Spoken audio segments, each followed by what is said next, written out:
While the Gladiator fighter bombers represented the vast majority of America's current air or space power in terms of small craft, they weren't all that they possessed. Ever since the concept of close air support came up, the Americans had taken a shine to it. The current evolution of this was found in the AF-72 Wild Boar, an 8-engine close air support platform made with quadruple redundancies throughout all systems.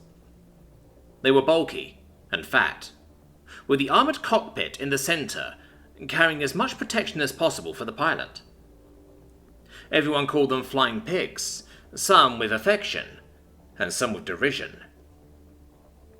They were also loaded for battle, possessing dual 2-inch bottom-mounted cannons, 4 side-mounted street sweeper miniguns, 32 launch tubes compatible with NX-83 air-to-ground Hellfire missiles, NX-84 can-opener anti-armor missiles, or FA-67 Forget-Me-Not multi-purpose missiles.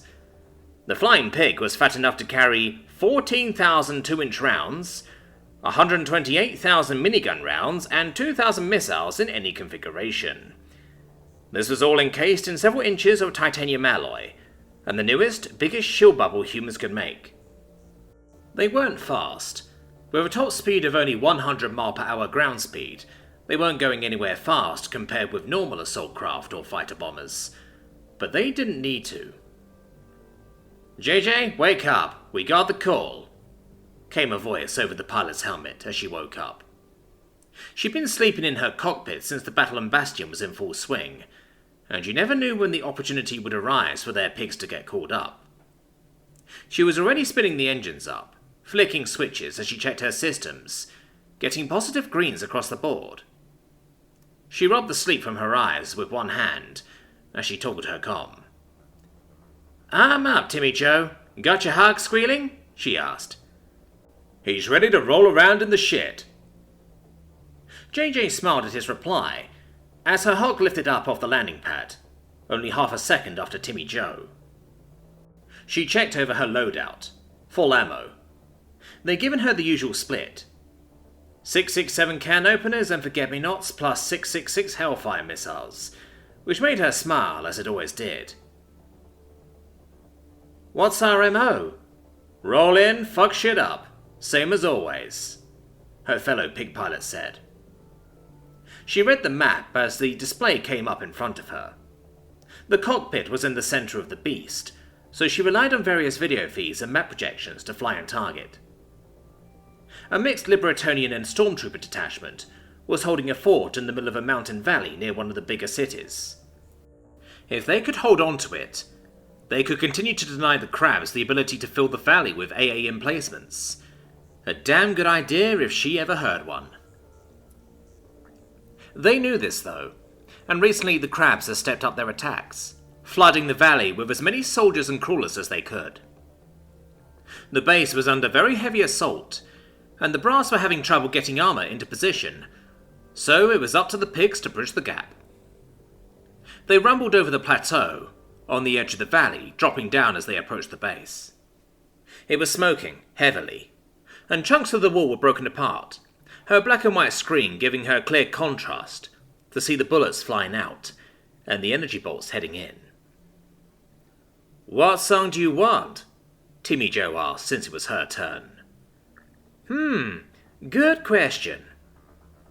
She scrolled through her songs on her implant before smiling. Real sleigh bells." "What?" "It's my turn, I get to pick, and I'm gonna cue our paper airplanes next." "Go notice, huh?" "You can pick when it's your turn." She quickly flicked a few switches that hadn't been stuck on her pig. The first thing every true pig pilot did after getting a new one was to buy the biggest, loudest speakers they could onto the exterior and slave them to their implant's music. The crabs assaulting the base gave pause, looking to the night sky as the sleigh bells started, alerting them to the presence of the flying pigs. The second hint they were about to have their night ruined was when both pilots pulled the triggers and the dark was filled with flashes as their cannons started belching out the mini meteors. JJ cycled her missile tubes, so as the song sang out, 16666 like the Pentagon. She fired all 32 loaded Hellfire missiles. Her eyes gleaming, as if they were burning, instead of all the crabs she just set on fire. The first of their AA response started after that, matter slammers hitting the shield as she watched the energy level decrease. The flying pigs hovered over the battlefield, advancing slowly as they each began to cycle through missiles, peppering the crabs below with hellfire, while making sure to hit the crawlers with can openers. Their street sweepers spun up as well, as they began to simply fire upon all hostile targets. Brass simply rained down upon the bodies of the dead Crusticans, as the flying pigs hovered over the battlefield. The crabs had stopped advancing on the damaged base. Instead, they were falling back across the craters and broken ground to try and escape the flying death machines. More matter slammers hit the shields until the energy bubbles were gone.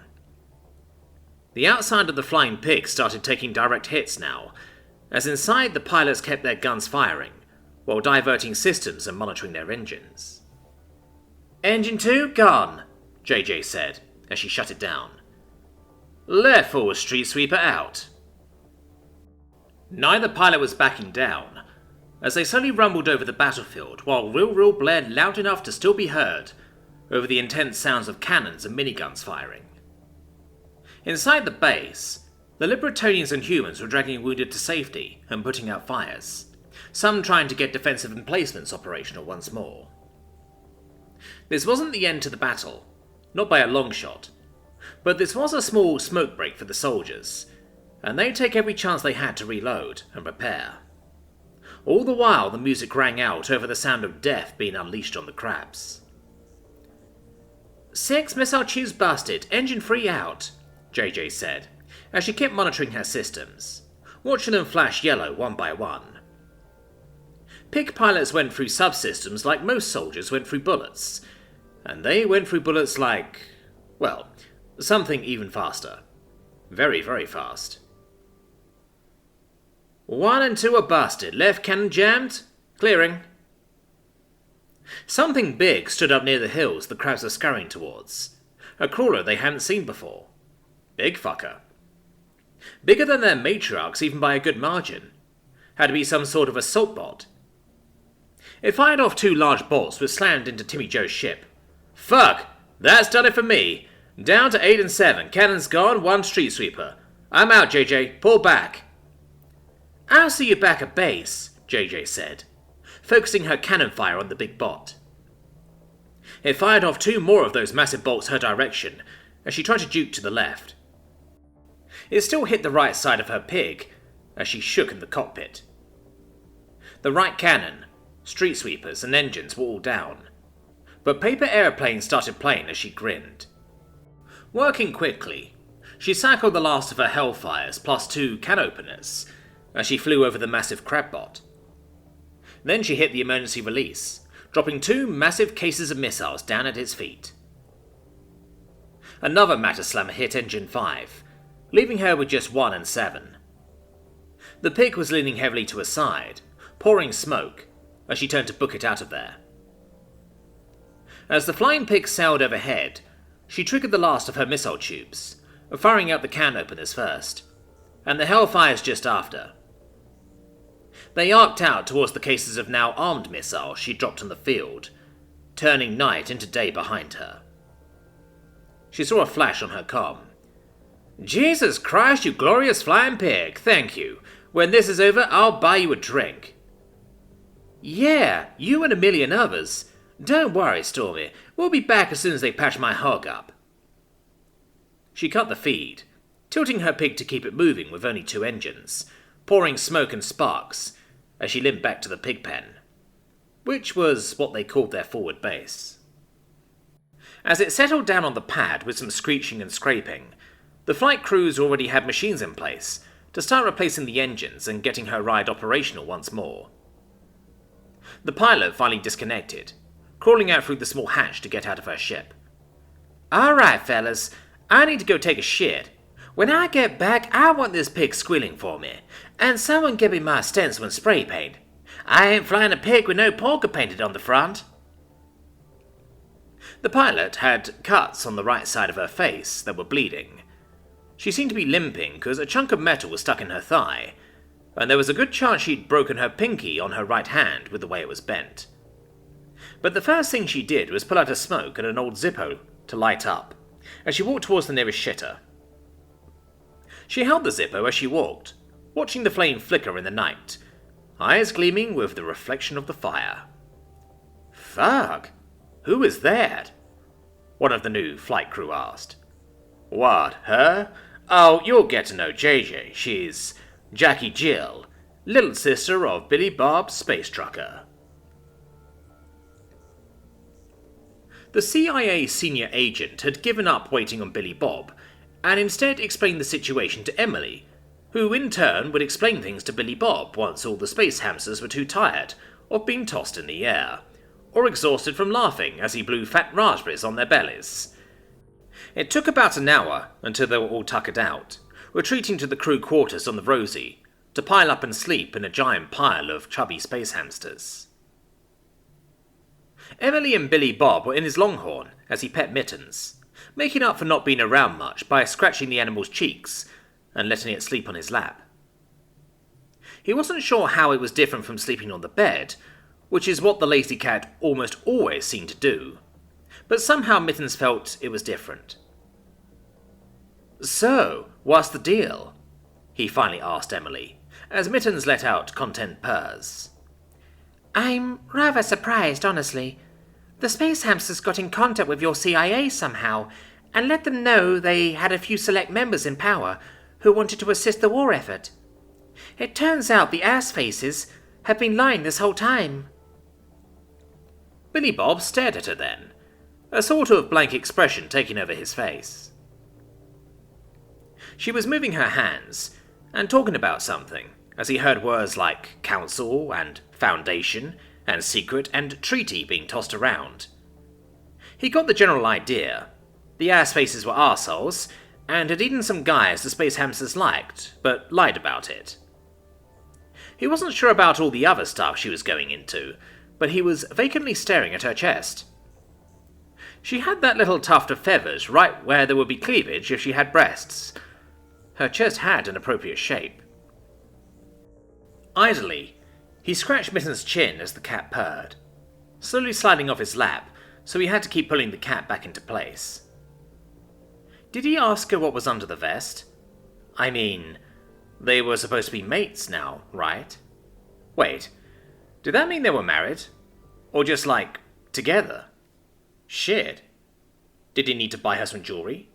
Did Libertonians like jewelry? She liked colours and stuff. Maybe if he got her, like, a prism?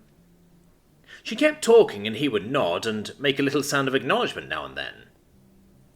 More about the ass-faces being assholes, and how this could totally change their luck in the war. But so far they'd had good luck, so... How should he approach it? Try and be all casual? Or wait for her to get all affectionate and rub cheeks? What was his plan of attack here? She was already acting possessive around other women. Did he even want to go that route? That CIA guy hadn't actually mentioned sex when talking about Libertonian unions.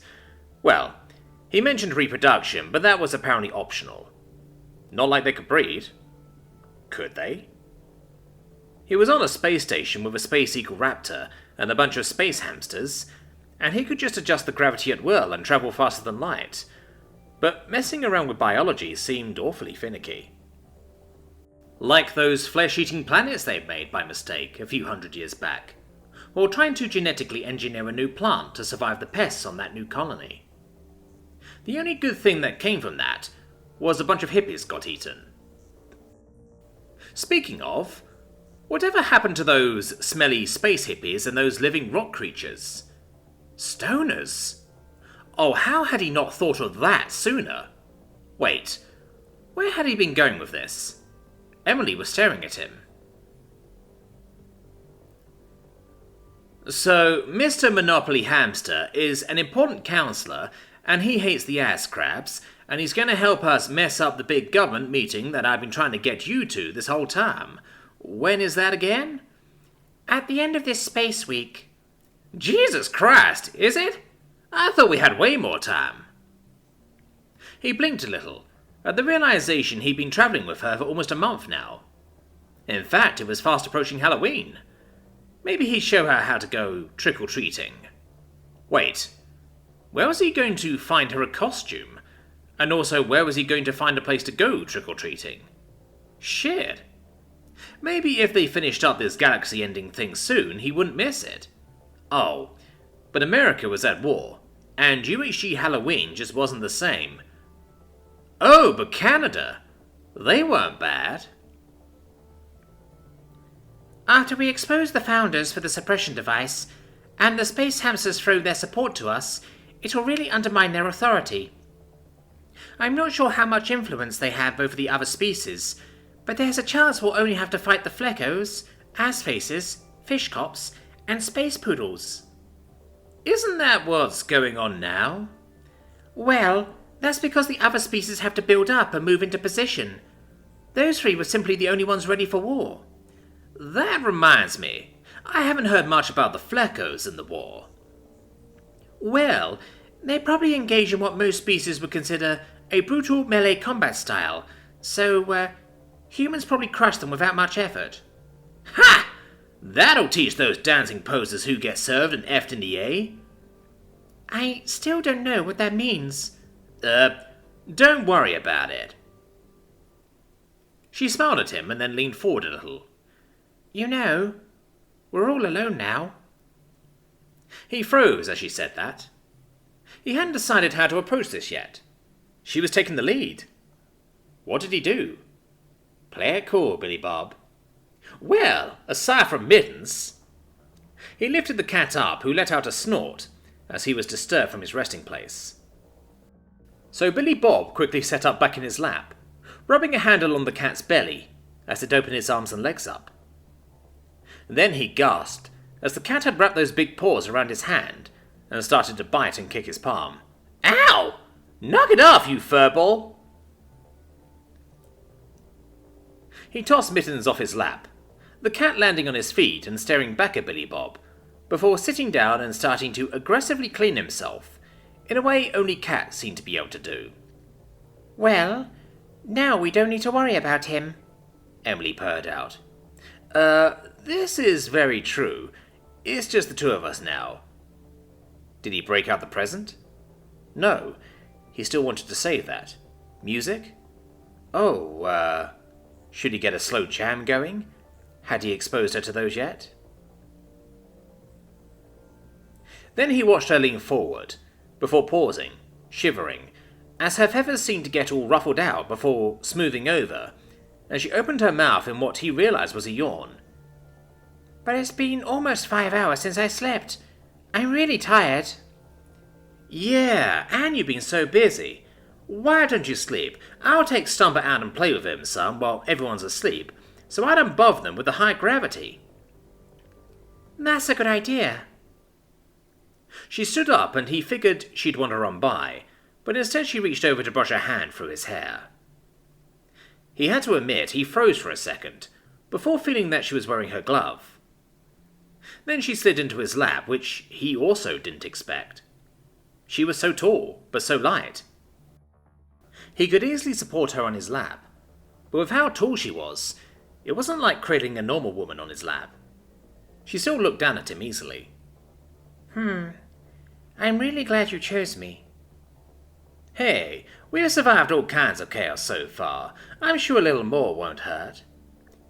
Are you implying our relationship is going to be chaotic? Seeing as you've nearly killed me twice, yes, I do. Oh, hush. Once this is over, I'm sure there will be peace, and then we can have some nice quiet time together. Enjoy state dinners and ceremonies. Whoa. What part of our time together has made you think I want to be part of any sort of official dinners? Oh, come on. You're the diplomat. You go. Just bring me back a doggy bag. She frowned before he went on.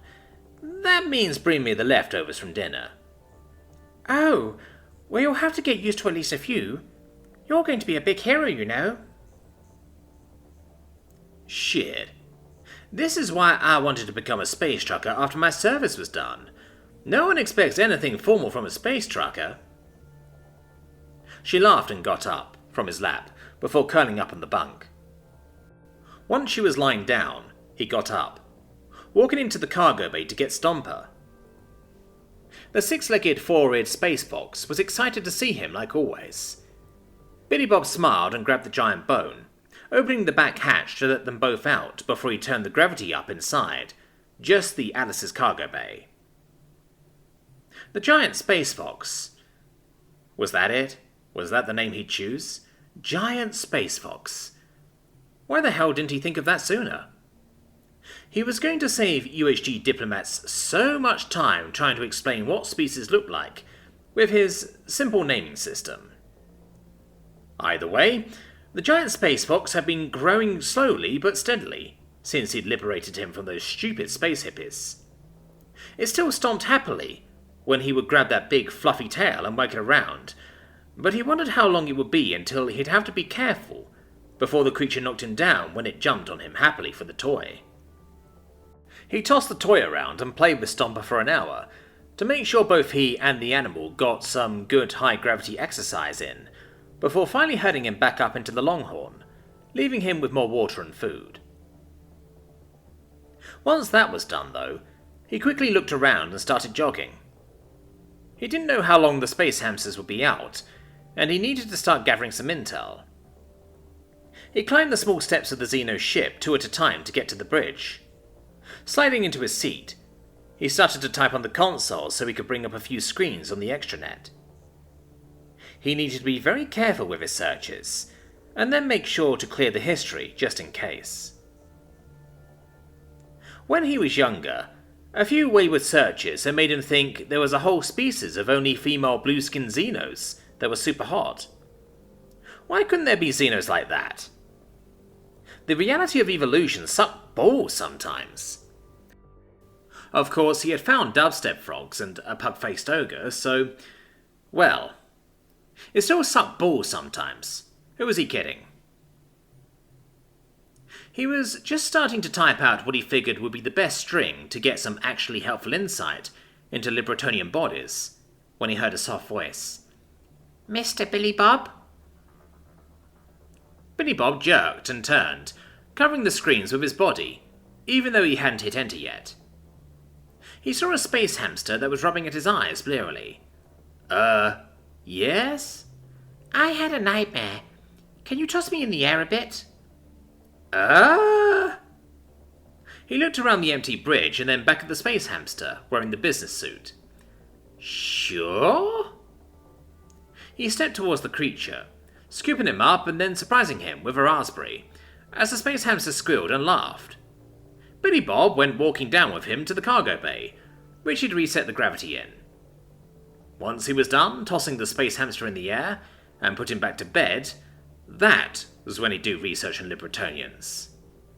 How the hell had his life gotten this complicated? And so ends another chapter in the adventures of Billy Bob, Space Trucker.